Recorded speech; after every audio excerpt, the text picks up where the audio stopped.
Madam Gladys Wanga, over there. Mr. Samuel Atsep,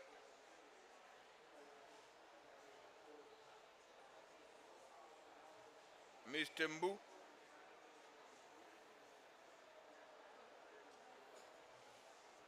and there is need for an additional chair, but the man is not yet there. No, for now, no. I have Eduardo Freitas, who's coming from the Green Camel Fund, but he's coming later. Okay, so when he will be coming? Yes. So, I was asked to moderate this session, and as usual, I was also asked to summarize in French a debate that happened in English. So I'm sorry, but after that you buried me, because I will be so exhausted that I don't know how I'm going to survive this. So this is about strengthening the operationalization of the Building Resilience for the Urban Poor BCRUP initiative. This is an initiative backed by the head of state of Kenya, and that objective is to make resilience something that improves the living condition of the poor people in our cities. So without further ado, I will ask Madam Fatumetu to give his welcome words. A welcome word.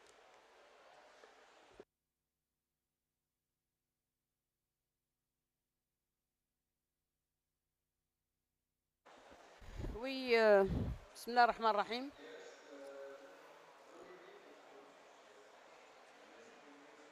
Bonjour à tous et à toutes. Merci d'avoir accepté de participer à ce panel important relatif à la résilience urbaine. Vous n'êtes pas sans savoir que les villes vont abriter très bientôt 60% des populations du monde. Donc ce sont des lieux privilégiés pour échanger, pour promouvoir la richesse de la culture, l'amour, la convivialité, mais aussi c'est des espaces privilégiés pour voir la haine, le racisme, la xénophobie. Il nous appartient de faire de nos villes des villes où il fait bon à vivre, où il fait bon vivre. Alors, pour cela, les collectivités locales et les pouvoirs publics doivent travailler en harmonie pour assurer la fourniture des services et les services essentiels aux populations.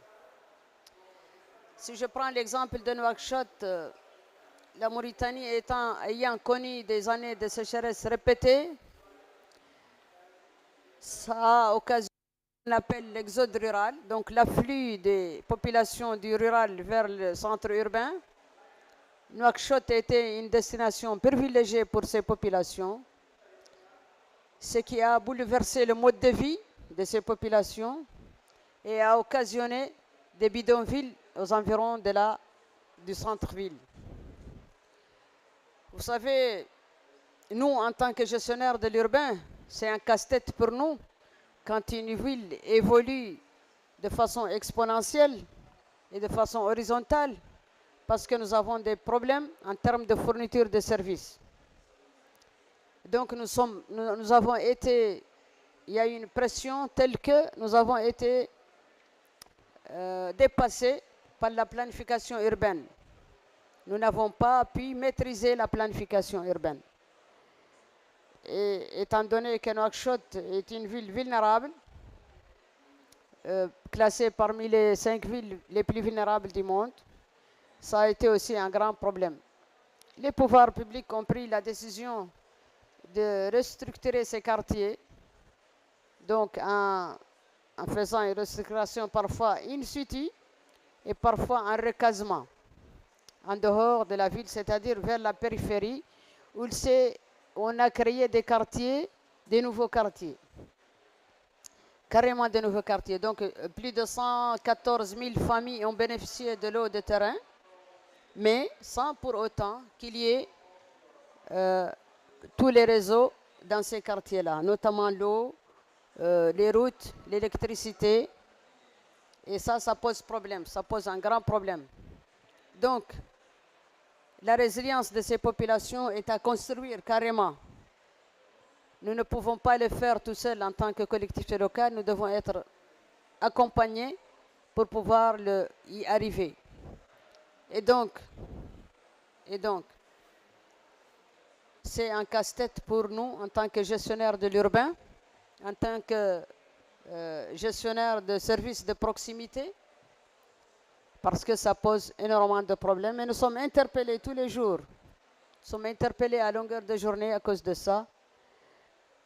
Heureusement, nous avons mis en place un certain nombre d'activités parce qu'on a élaboré des plans climat, justement, des plans de résilience carrément, pour maîtriser un peu la situation de ces populations ou venir autant que faire se peut à leurs besoins, parce encore une fois, leurs besoins sont posés sur la table de l'élu local que nous sommes et pas ailleurs. Voilà, Monsieur le secrétaire général, le modérateur, très succinctement ce que j'ai voulu dire. Encore une fois, merci d'avoir participé à ce panel qui est très important et qui va contribuer justement aux différentes actions que nous sommes appelés à mener dans le cadre de l'adaptation pour nos populations et la construction de résilience de nos populations, la réduction des inégalités. Enfin, nous avons beaucoup de choses à nous dire ensemble et à échanger, sur lesquelles nous devons échanger. Merci beaucoup.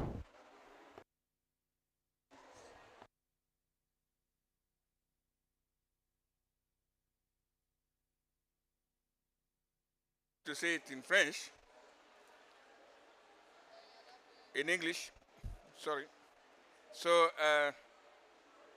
the president of UCSG Africa thanks all of you to have accepted to participate in this event.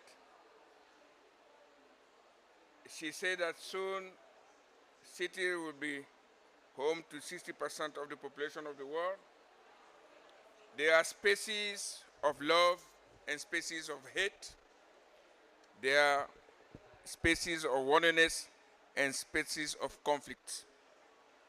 It depends on us to make these spaces a good place to live in. Nouakchott is facing a huge growth rate with large expansion of the urban area.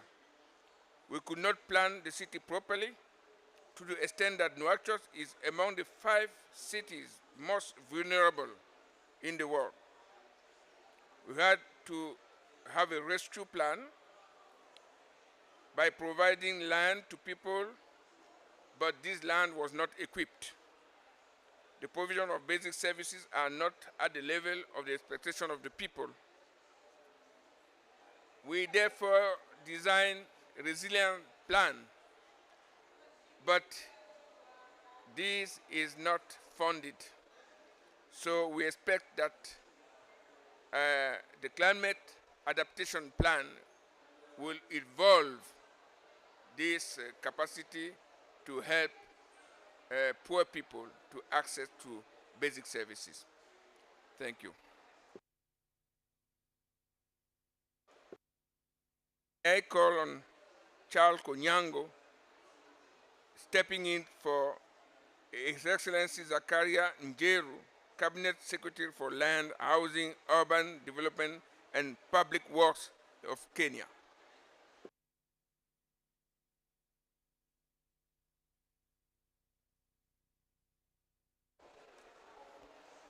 Thank you very much, Along Basi, and good evening. I want to take this opportunity to just explain a few things about the building climate resilience.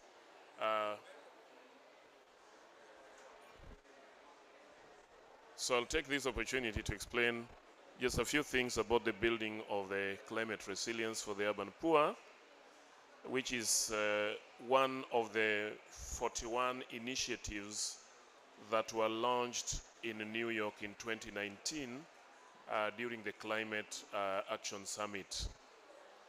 The Building Climate Resilience for the Urban Poor focuses on the urban poor within our urban areas.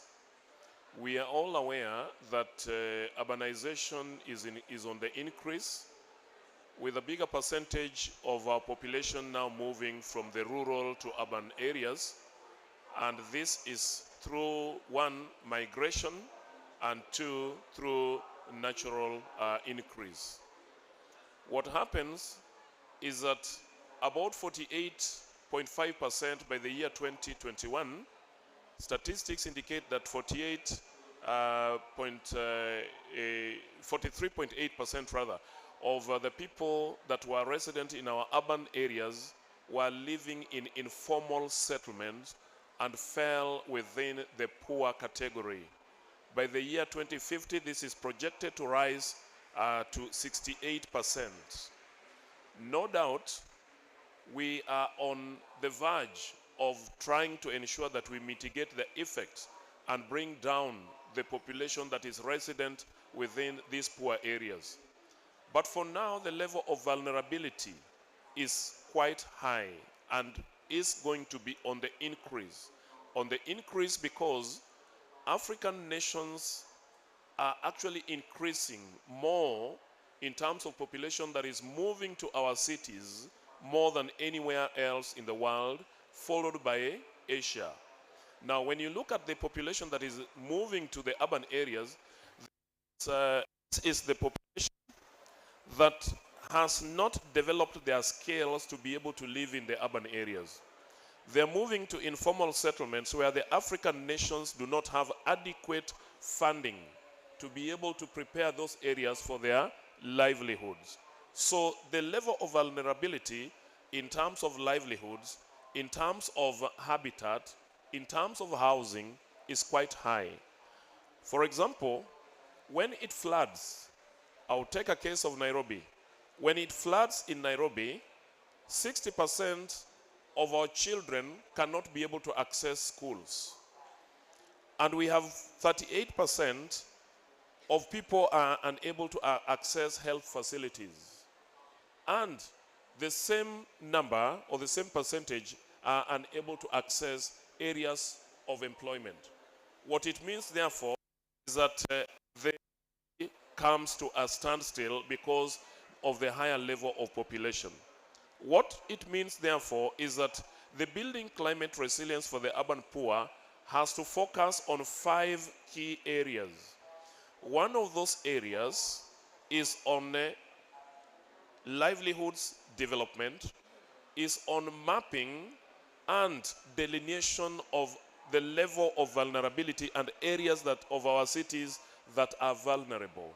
Also building infrastructure that is resilient within these areas, because the infrastructure within the urban poor areas is in deplorable conditions and is not resilient enough, cannot absorb the shocks after any disaster or any small risk that applies in these areas. So the building climate resilience looks also at our climate resilience spatial plans. We have to begin right from there. And then also looking at the nationally determined contributions of these urban areas, to the global climate problem. So when you look at the urban areas, in terms of even energy consumption, the energy use and all that, then we find that the urban poor sits at the core. And at a national level, we are looking at policies. But at the subnational level, we are looking at the implementation. The policies we do at the national level, and most of our national level governments do not have ready-made policies that can be translated into implementable programs at the subnational level. So this is the move that we are making to ensure that in terms of policy, in terms of strategy, yes, we are able to deliver something to the cities, to the subnational level governments that they can implement to ensure that the larger population that lives in these poor urban areas, their resilience is built. I thank you.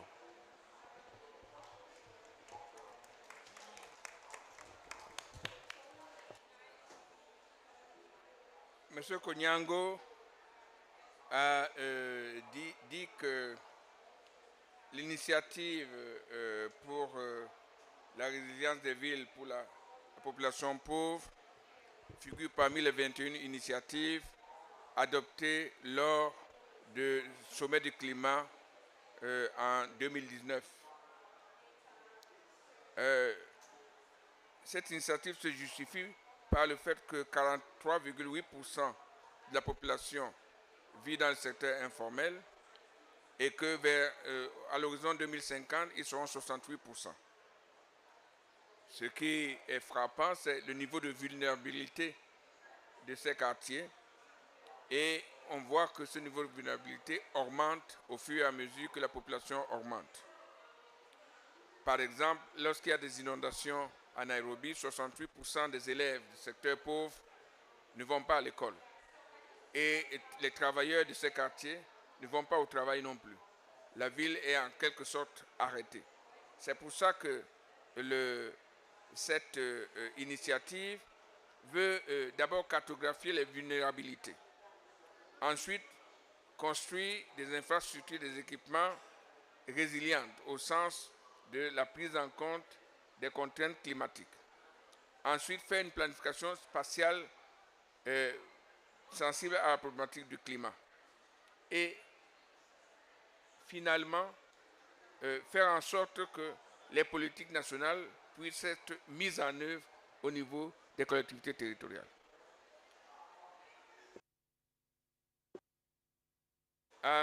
Now, Honorable Wanga.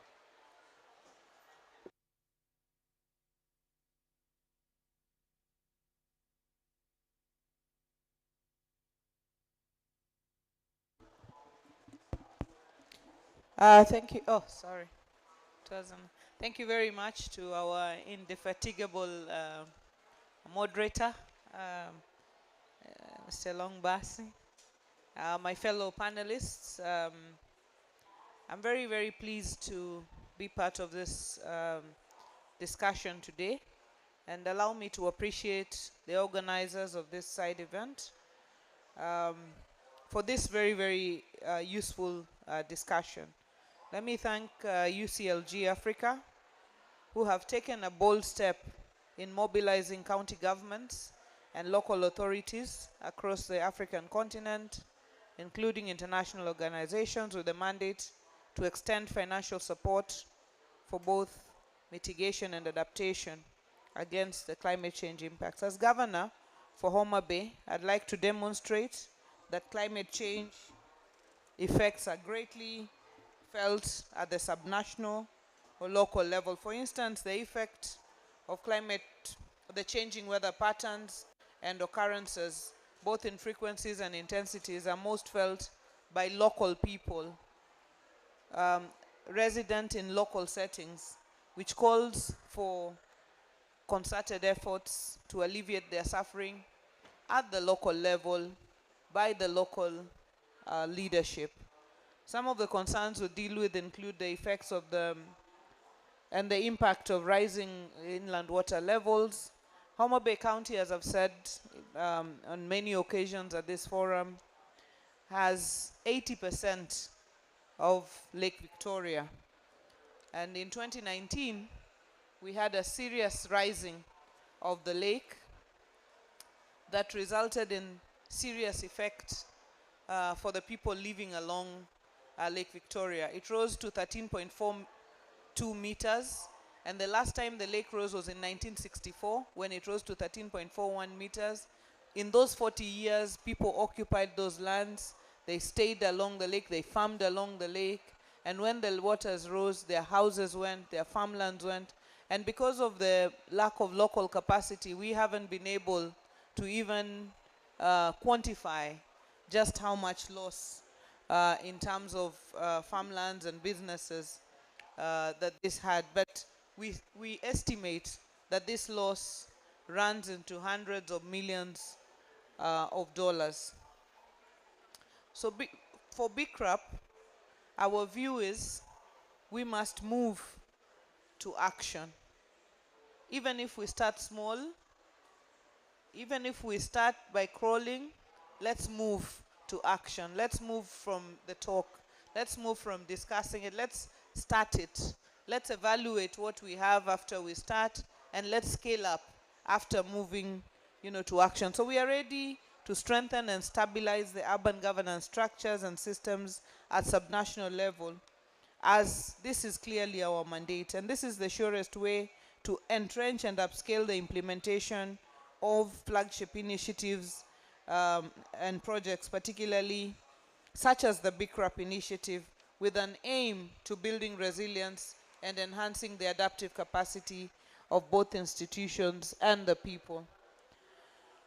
Noting the significance of BCRUP, my government is set to address, in complementing national government efforts, to address 4 main areas that answers the questions of who is the urban poor, where do the urban poor live, what can we do as authorities to address their plight, and how can this be done?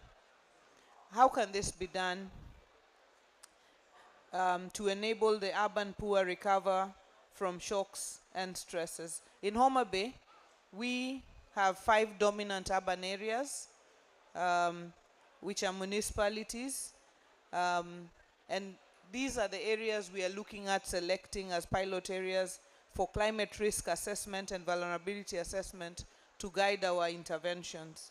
In conclusion, this task which has been bestowed upon us serves as the most urgent of the present time, with the local governments at the center of its realization. So we are calling upon all stakeholders that could we move with speed into action. Ours as local governments is a call to action. Because I haven't done this before, let me take this opportunity to extend a very, very warm welcome to all of us, friends and partners, to visit the wonderful county of Homa Bay when you are in Kenya. Let's move to action, and let's have an opportunity to visit Homa Bay as well. Thank you very much.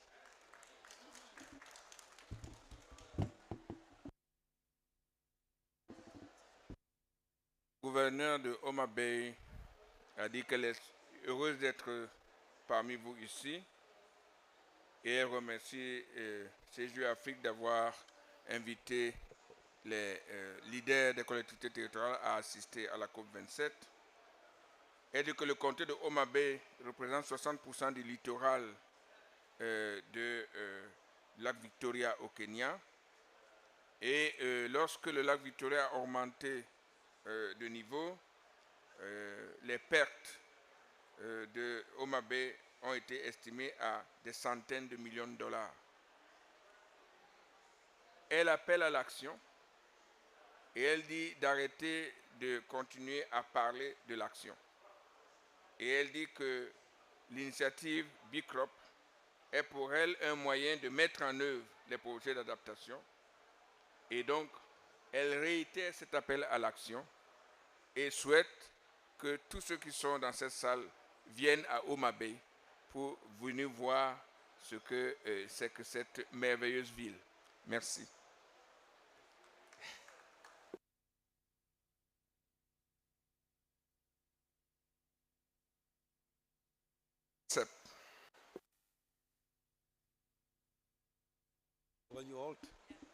Thank you very much, director of the proceedings, my fellow panelists, all protocol observed.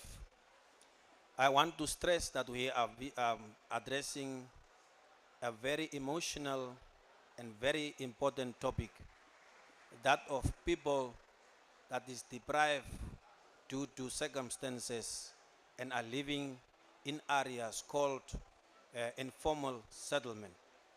In Namibia, even poor are unduly threatened by climate risk, which impact their lives, livelihoods, and well-being. Strengthening their resilience will require integrated interventions across 6 policy areas: social protection, public health, livelihood, housing, and community infrastructure, and urban planning at different scales: households, community, and city levels. 3 enabling factors: capable, accountable, and responsive governance.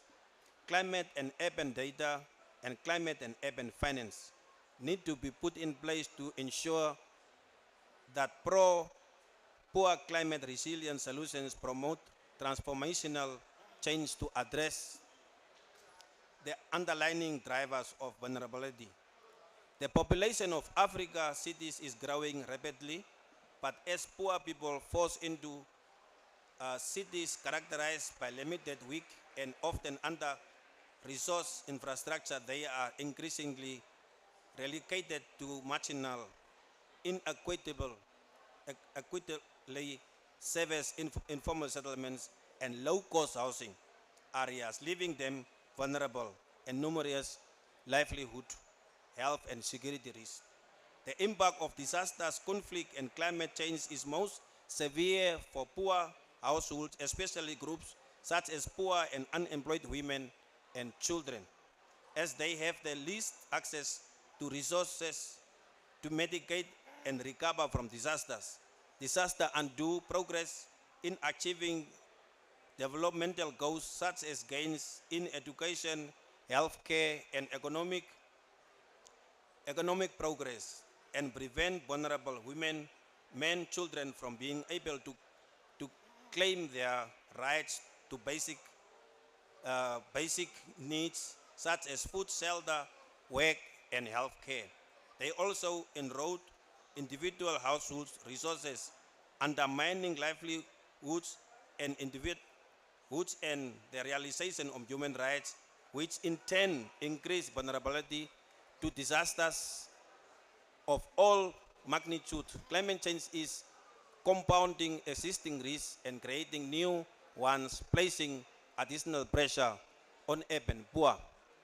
In Namibia and in the region in Africa, we have groups that are community-based, aiming to address the low-cost housing through community initiatives where they collect funds as a group and construct houses.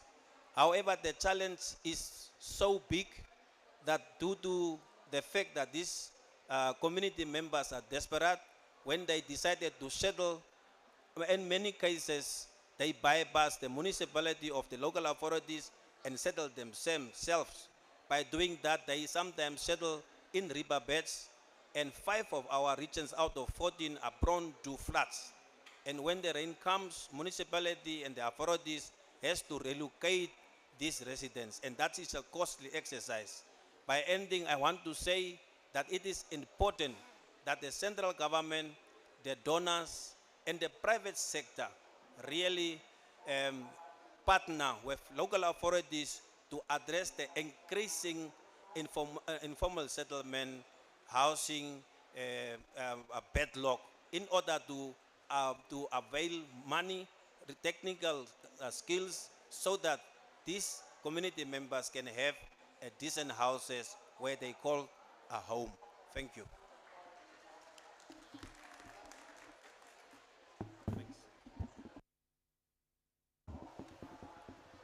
Monsieur Samuel Oramsep, qui est le président de l'association des municipalités de Namibie, a parlé des gens qui vivent dans le secteur informel en Namibie. Et il a dit que beaucoup de ces gens connaissent des vulnérabilités très importantes qui frappent surtout les femmes, les jeunes et les enfants. Beaucoup de gouvernements essaient de répondre à ces questions d'amélioration des conditions de vie, mais le font souvent en mettant en place des dans des zones à l'habitation. C'est pour ça qu'il appelle à ce que les collectivités territoriales prennent en main cette action, qu'on leur donne le moyen de le faire, et il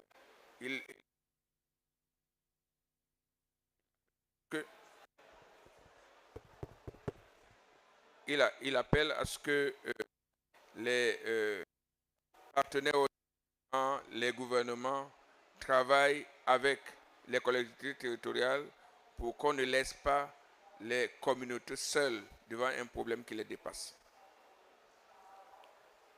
Monsieur Mbou. Thank you very much, Chairman. I am going to speak French because for democracy, French and English. Moi, ce que je voudrais mettre en avant, 3 points. Parce que on a trop parlé sur comment passer de l'engagement à la mise en œuvre. Et d'ailleurs, ça a été dit par Madame la Présidente, le professeur Konyango et son honorable Gladys, gouverneur. Les 3 points que je voudrais mettre en avant, c'est la gouvernance, l'implémentation et la mobilisation de la finance. Concernant la question de la gouvernance, moi je voudrais féliciter le gouvernement de Kenya pour son leadership et en même temps l'approche qu'il a pu utiliser pour faire de cette initiative une vraie locomotive de mise en œuvre des indices.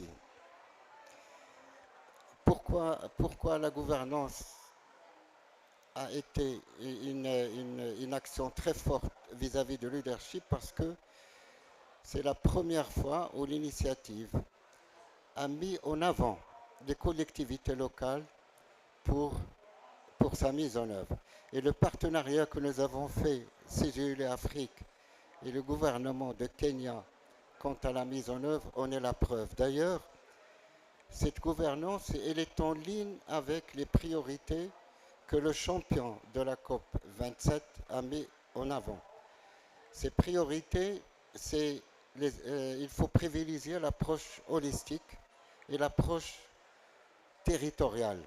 Et justement, ce sont ces 2 éléments clés que cette gouvernance de Kenya a mis en œuvre.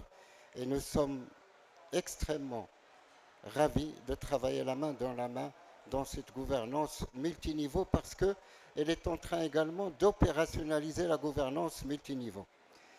Le deuxième axe sur lequel également je voudrais mettre en avant, c'est la question d'implémentation. La question d'implémentation, au niveau de CGE l'Afrique, on a pu mobiliser les collectivités territoriales. Cette mobilisation des collectivités territoriales a permis quand même d'avoir un mapping global de la réalité terrain. D'ailleurs, la présentation de Madame la Présidente sur la ville de Nouakchott en est également la preuve. Et ce qu'a présenté également son honorable gouverneur Gladys, il a pu démontrer également l'importance et la problématique sur le terrain. Et au niveau de CGE Afrique, nous avons l'expérience de mettre en œuvre des initiatives pareilles. D'ailleurs, l'expérience de la Convention des maires constitue un très bon exemple à suivre pour la mise en œuvre de cette initiative. La question de la mobilisation de finances. Nous avons pu quand même faire des partenariats stratégiques, notamment je peux citer le GCA, le Global Center of Adaptation, qui vise à faire de la vulnérabilité des villes une des priorités. D'ailleurs, nous sommes en train de réfléchir avec beaucoup d'attention sur la sélection de deux villes, Nouakchott comme ville pilote et Homa Bay comme deux villes pilotes pour qu'on puisse faire de ces deux villes l'exemple d'implémentation de cette initiative BCRUP. Je voudrais également parler de la suite, parce que c'est important. La suite, c'est que nous sommes en train, dans le cadre de cette COP, renforcer notre partenariat stratégique sur le plan financier, mais également sur le plan opérationnel, en introduisant des acteurs clés pour qu'on puisse aller de l'avant. Je finis par là. Je vous remercie, Monsieur le Chairman. In substance, Mr. Mbo focused his intervention on how to go from commitment to implementation. And he said that there are three dimensions to consider: governance, implementation, finance. On the governance, he started by commending the Kenyan government for having put local government as implementing partners of a governmental initiative.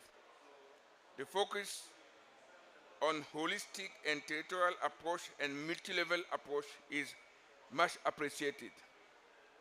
On implementation, I think that the BCRUP was right to mobilize the people that are in charge of implementing the policies on the ground. And he commended all the leaders that came here to voice the case of local governments. On financing, he said that UCLG Africa and GCA, the Global Center for Adaptation, has concluded an MOU to test how implementation and the financing of this implementation will be managed. And he said that we selected Homa Bay and Nouakchott to serve as pilot for this. So this is where he ended. Thank you.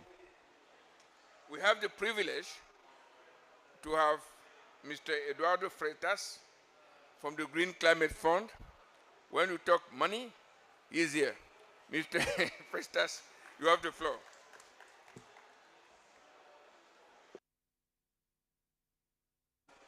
Thank you very much. Pleasure to be here. I'd like to appreciate and thank UCLG for the invitation and to apologize for having arrived a bit late.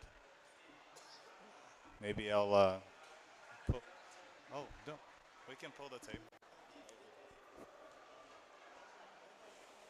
Please stay there. Come and sit here. No, please. If you don't mind me doing this, I'm fine. Don't worry. But apologies for being a bit late. I had another commitment just arrived, and I unfortunately could not appreciate the conversations. Yes? Okay. Should I? Yes?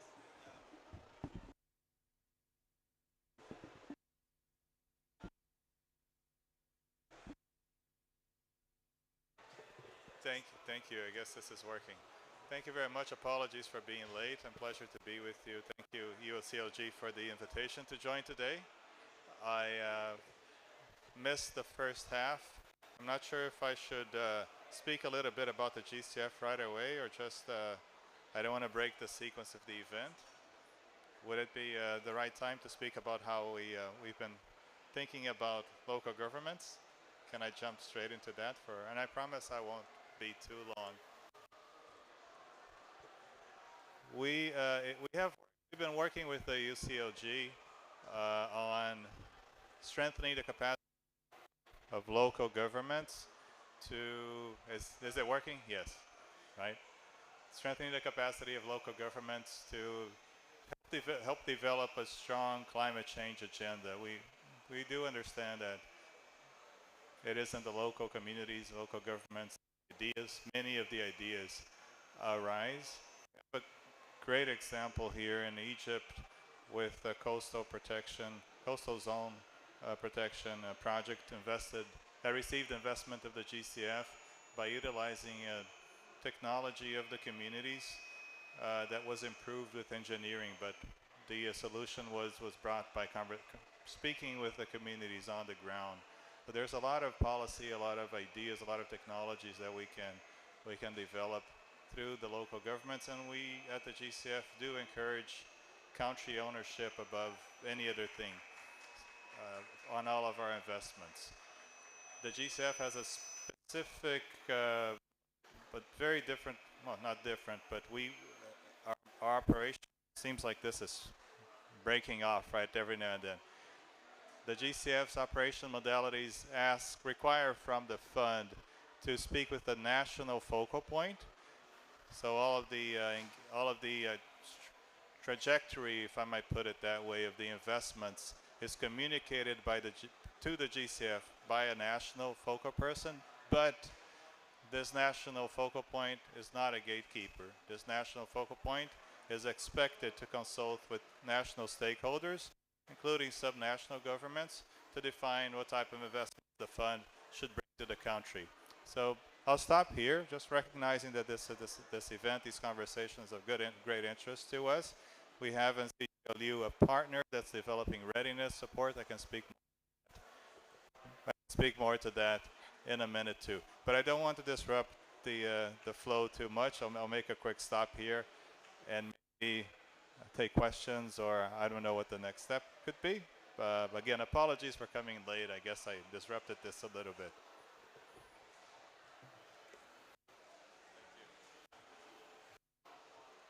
Voilà, Monsieur Eduardo Freitas du Fonds Vert Climat nous a confirmé que le Fonds Vert Climat veut travailler avec les gouvernements locaux. Et il veut travailler avec les gouvernements locaux pour qu'ils développent des plans finançables par le Fonds Vert Climat. Et il dit que cette inclinaison vers les gouvernements locaux vient de l'exemple de l'Égypte, qui, pour construire toutes ces protections de berges, a compté sur les techniques communautaires. Les a peut-être améliorées, mais il s'est inspiré des techniques communautaires. Donc, il évalue parfaitement ce que le niveau local peut apporter. Il a dit que, normalement, il travaille dans chaque pays à travers le point focal national. Et ce point focal national, on lui demande de travailler avec tous les acteurs dans le pays, qu'il s'agisse des acteurs nationaux, des acteurs territoriaux ou même de la société civile. Donc il dit qu'il s'arrête ici pour vous dire qu'ils sont ouverts et il est prêt à répondre à vos questions. Maybe we'll take one or two questions. Comments? Yes? You take this mic.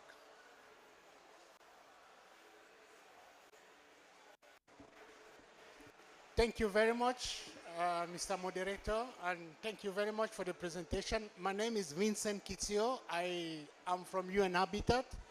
I just want to add my comment. It's just a contribution, just to say that UN Habitat has been working with the BCRUP.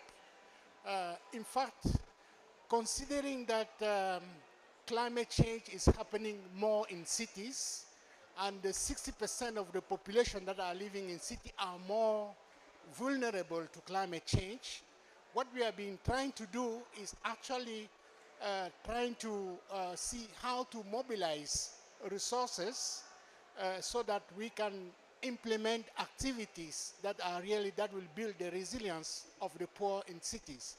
For example, last year we submitted a proposal to Nama called, whereby we were looking at how to use stabilized soil blocks to build adequate houses and how we can mobilize the resources so that we can build more houses that are more resilient and they are also climate friendly.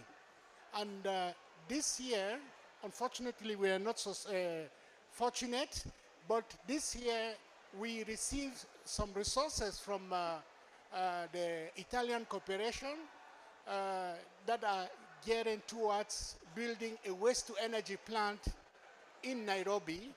And the idea here is to use the poor from the slum, whereby we can improve their working condition, whereby we are talking about recovering resources from waste rather than waste management, so that they can improve their working condition by recovering resource, so that they can also use that resources, for example, producing compost, producing also energy, biogas, and charcoal, so that they can not only improve their livelihood, but they also make a better living condition. So we are using these resources that we are getting from the Italian cooperation to leverage additional resources from GEF, from the Global Environment Facility. In fact, we are discussing of 2 million proposal, where we will not just target Nairobi, but we are also targeting secondary town, and we hope also to include Homa Bay town, because the idea here is really how can we work with the local authority, how can we help the youth that are in this local authority, because like you mentioned about the resources mobilization is very important. We can have better ideas how to involve the youth, but if we don't have the resources, these remain ideas. So as Habitat, we come in with the technical solution so that we can help the youth on creating this decentralized resource recovery center, moving away from waste management, but we are talking about resource recovery, whereby we use organic waste, municipal organic waste, to produce compost that are used in the agriculture, to produce biogas that can be used for cooking, and also plastic that are recovered can be sold to the companies. And then in making so, we create livelihood for the youth, and they can also build their resilience to climate change. And we are also looking into housing, how to produce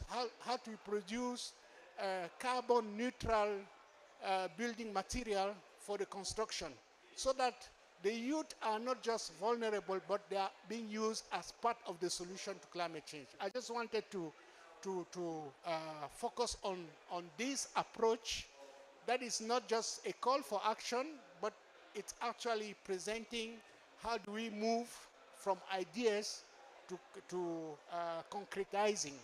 And then we are looking into a Global Environment Facility Fund, but at the same time, we'll also be looking into Green Climate Fund to see how do we really put together all these ideas and changing it into action. Thank you very much.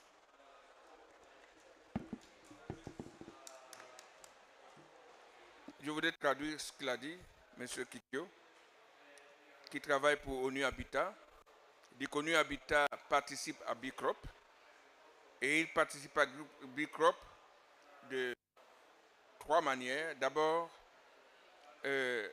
assistance technique à la recherche de solutions. Deuxième manière, mobilisation de la population autour des questions de résilience. Troisième manière, recherche de financement pour donner des moyens à cette population d'améliorer ses conditions de vie. 2 exemples. Ils ont mobilisé de l'argent auprès de la coopération italienne pour un projet déchets énergie qui permet à des jeunes de générer des ressources de ce projet-là. Ils ont aussi en train de mobiliser des ressources auprès du Fonds mondial de l'environnement. Et ils sont en train de travailler également pour pouvoir mobiliser des ressources auprès du Fonds vert climat. J'ai résumé, je crois que je n'ai pas beaucoup trahi ce qui a été dit. Yes.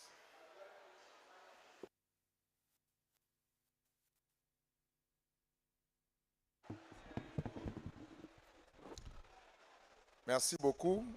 Moi, j'irai en français. Dans l'intervention de Madame la Présidente, j'ai noté la réduction de l'inégalité. Ça veut dire que nous devons travailler pour que, au niveau des populations, qu'il y ait une répartition spatiale des ressources.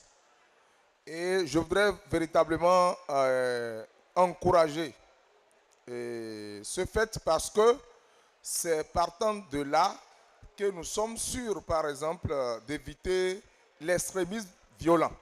Parce que c'est lorsque les gens ont l'apparence qu'ils sont oubliés, qu'ils sont révoltés, et c'est de la révolte que nous pouvons assister quand même au terrorisme. Donc je voudrais que dans tous les pays, nous puissions quand même travailler pour ça. Maintenant, par rapport à ce qui se fait ici, le représentant du Fonds bleu a parlé du point focal au niveau des pays. Bon, je voudrais savoir si c'est dans tous les pays et ce qui m'intéresse, c'est le Bénin. Si il y a déjà un point focal au niveau du Bénin et si on peut avoir son contact, ça nous fera beaucoup plaisir. Et je voudrais prendre l'engagement au nom des 77 maires du Bénin pour vous dire que nous sommes prêts pour nous engager dans cette lutte parce que nous sommes conscients qu'aujourd'hui, la question du changement climatique est une question que nous devons combattre. Il est important, Monsieur le secrétaire général, parce que depuis qu'on parlait, je souhaiterais quand même insister sur le fait qu'il faut essayer de revoir ce qui se passe au niveau de l'agriculture. Parce qu'il est encouragé aujourd'hui l'agriculture basée sur l'utilisation des intrants, comme les insecticides et autres. Et nous avons constaté que cela détruit l'environnement. Quelles sont les précautions que nous allons prendre avec les acteurs du secteur de l'agriculture afin que nous puissions prévoir véritablement ce fléau? Je vous remercie.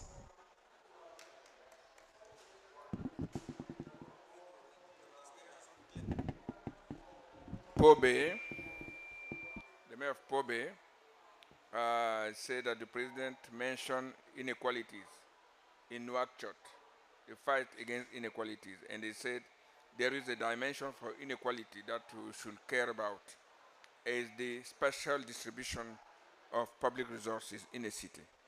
Because if this special distribution is not right, then it give room to violence and extremism.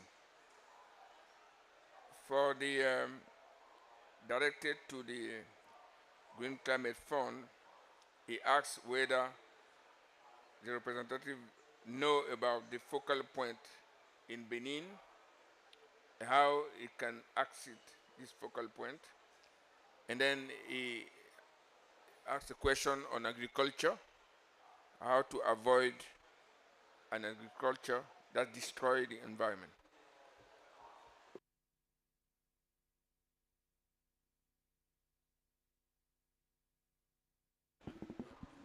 I'll take it. Thank you.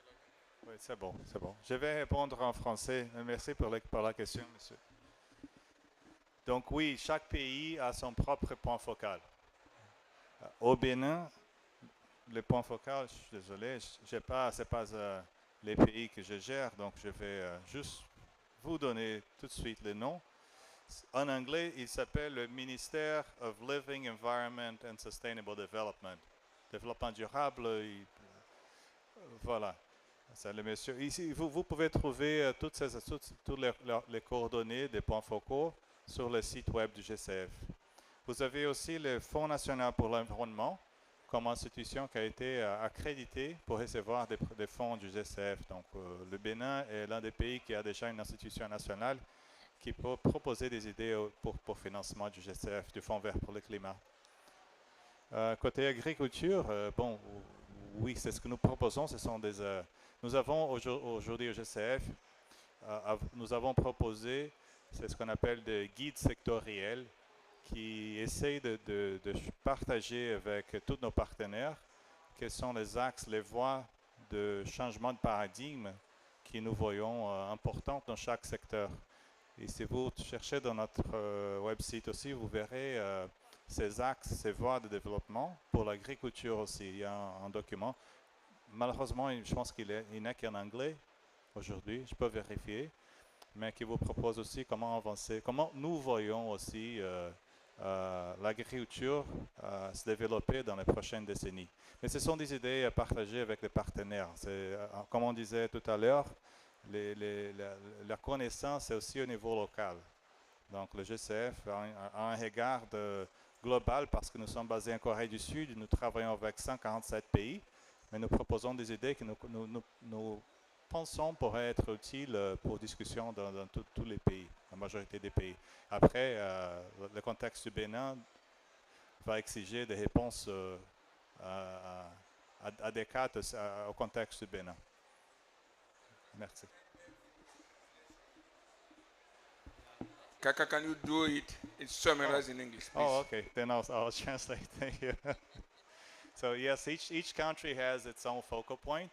In Benin, I was saying it's the Ministry of Living Environment and Sustainable Development. Let me check before I make a mistake.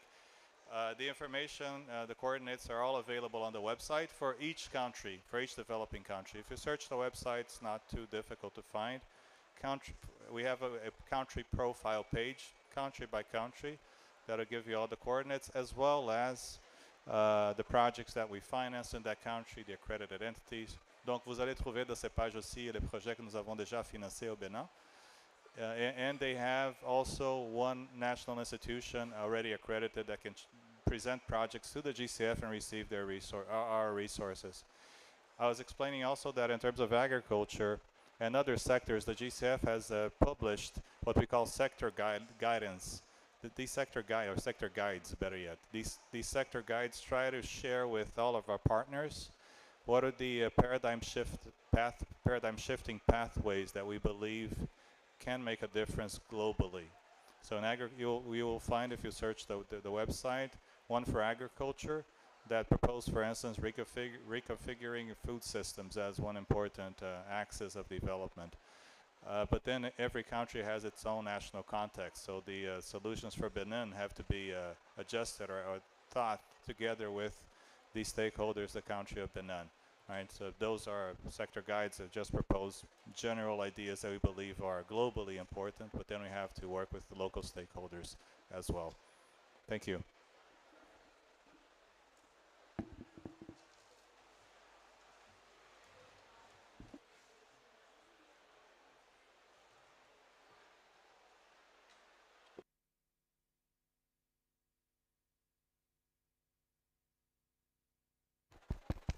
Oui, merci beaucoup. Moi, à chaque fois que la présidente, je suis mauritanienne, chaque fois que la présidente de Nouakchott parle des 5, Nouakchott comme faisant partie des 5 villes les plus menacées, ça me fait frissonner. Et mon problème, c'est que est-ce que nous allons avoir des plans à la hauteur de la menace? Nous entendons parler de cette menace.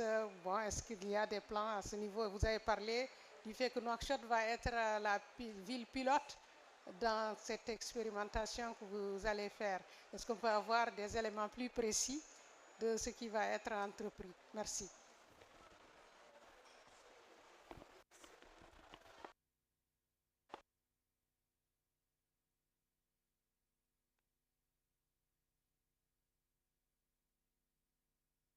Very concerned every time the president takes the floor and says that Nouakchott is among the 5 most vulnerable cities in the world. So she's very concerned about that, and she asking what to do about that. Who has the solution? Is BCRUP a solution? BCRUP a solution? Or GCF? What is the solution?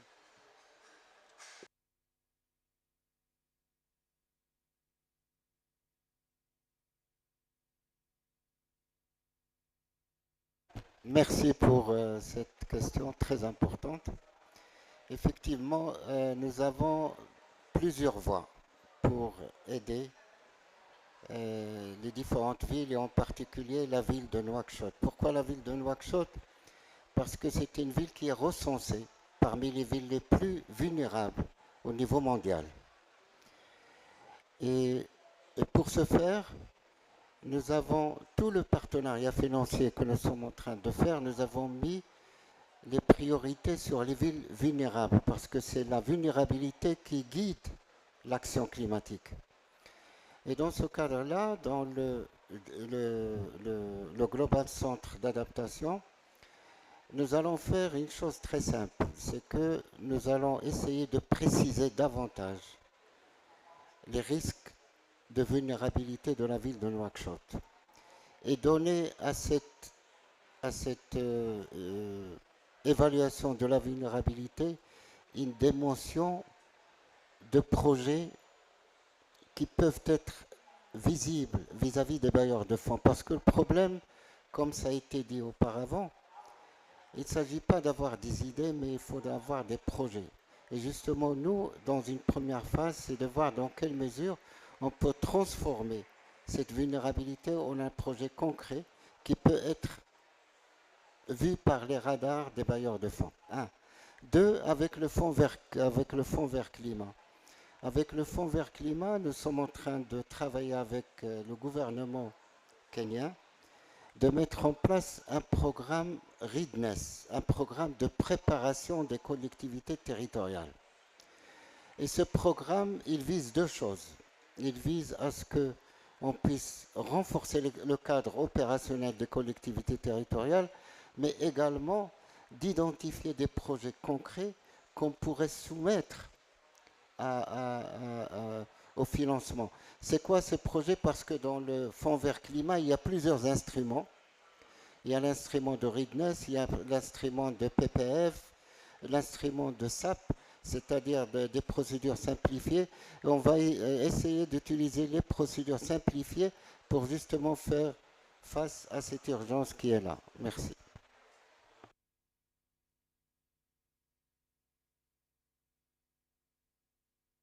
Who took the example of Nouakchott to respond to the MP and say that we chose Nouakchott, for example, and what we'll do is first of all have a more accurate understanding of the vulnerabilities and how to build projects in response to these vulnerabilities. Secondly, with the Green Climate Fund, we are putting in place a readiness program. This readiness program is about helping local government to structure projects that can be eligible to the different windows of the Green Climate Fund. And there are many windows that we can tap into.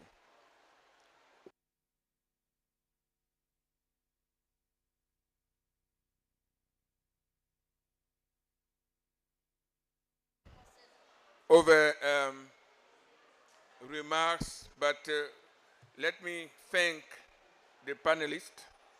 Let me ask them to be in front to take a photo. And let's applaud for all of us for being so patient and so engaged. Thank you.